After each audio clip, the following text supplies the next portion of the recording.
മലയാളികൾ ഇൻസ്റ്റഗ്രാമിൽ വൈറലാക്കിയിട്ടുള്ള തമിഴ്നാട്ടിലെ ഡിണ്ടിഗൽ ബിരിയാണി കഴിക്കാൻ പോയി. ഇന്ന് ഞങ്ങളുടെ കൂടെ ഹസ്ബൻഡിൻ്റെ ജ്യേഷ്ഠനുണ്ട് കേട്ടോ. മൂപ്പര് എപ്പോഴും എൻ്റെ ഹസ്ബൻഡിൻ്റെ അനിയനാണെന്നാണ് പറയാറ്. അപ്പോൾ ഞാനത് തിരുത്താൻ പോകാറില്ല, മൂപ്പര് സന്തോഷമല്ലേ എന്ന് വിചാരിച്ചിട്ട്.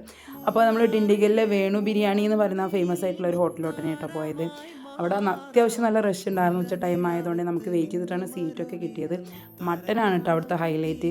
മട്ടൻ വെച്ചിട്ട് ഫലാഫിൽ പോലെ ഒരു സാധനമാണ് ആദ്യം തന്നത് കേട്ടോ. ഞാൻ മട്ടൻ കഴിക്കാത്തതുകൊണ്ട് ഞാൻ മട്ടൻ്റെ ഭാഗത്തോട്ട് പോയില്ല. ഞാൻ ചിക്കനാണ് ഓർഡർ ചെയ്തത്, ചിക്കൻ ബിരിയാണി.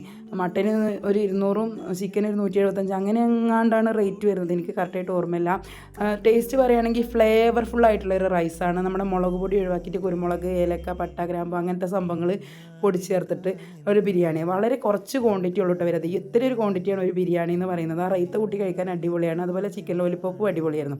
നമ്മൾ ആ വൈക്ക് പോവുകയാണെങ്കിൽ ട്രൈ ചെയ്യാൻ മാത്രം, അല്ലാതെ നമ്മളിത് കഴിക്കാനായിട്ട് പോകേണ്ട ആവശ്യമൊന്നുമില്ല. അതിൻ്റെ പുറത്ത് തന്നെ ജിഗർദന്താ ദൂത് ഉണ്ടായിരുന്നു, അത് കുടിച്ചിട്ടാണ് ഞാൻ ഇറങ്ങിയത്.